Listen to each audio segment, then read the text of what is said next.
Hello guys! So, mo ni siya ang ako ang step-by-step tutorial unsaon pag makeup sa Latina makeup nga trending kayo karon. Then, easy steps ra gid akong ginagamit guys. So, maglimpyo sa ta, mag-wipes, magamit og wipes para limpyo gid ang atong daw before ta mag-apply any product sa to ang now. Then, before ko nagbutaw sa foundation, naggamit ko og moisturizer. Moisturizer, asa sa lips na ako, gigamitan ako moisturizer. Then, ang akong gigamit na foundation, guys, is Maybelline Fit Me. Then, concealer po. Gamit ko gamay concealer. Dara sa akong under eye. Maybelline products lang gihapon.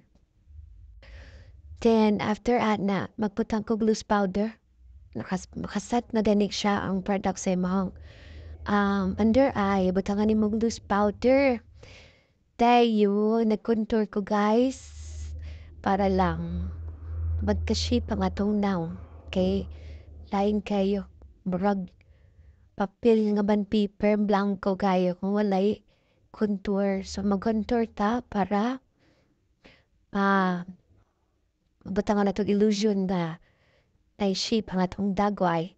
Then, magkilay ko guys. Of course, kilay is life. Mao na siya magdag. Usapan pa nabugat sa to ang makeup. So, nag-framing sa ko, no? Kaya ko magbutang gyud sa katong ginagamit na ko na para kilay.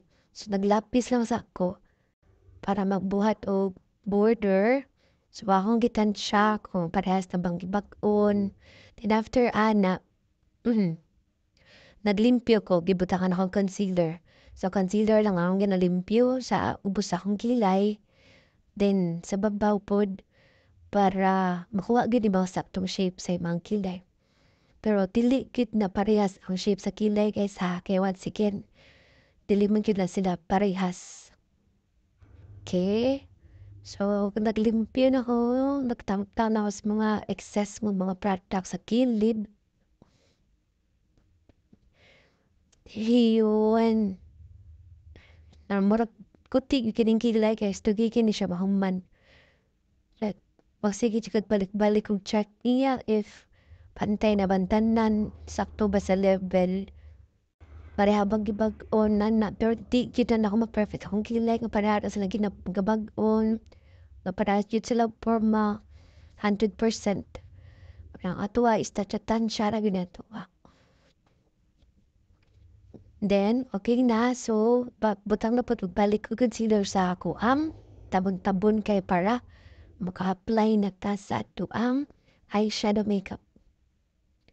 So, kay since Latina man ang ato ang makeup, warm mga color sa makeup itong gamiton.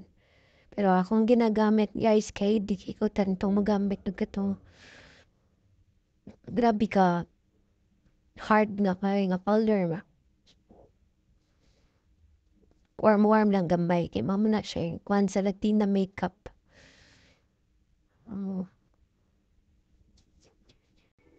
Pili ra pud kag color nga kana pong suitable ra pud sa kong colors.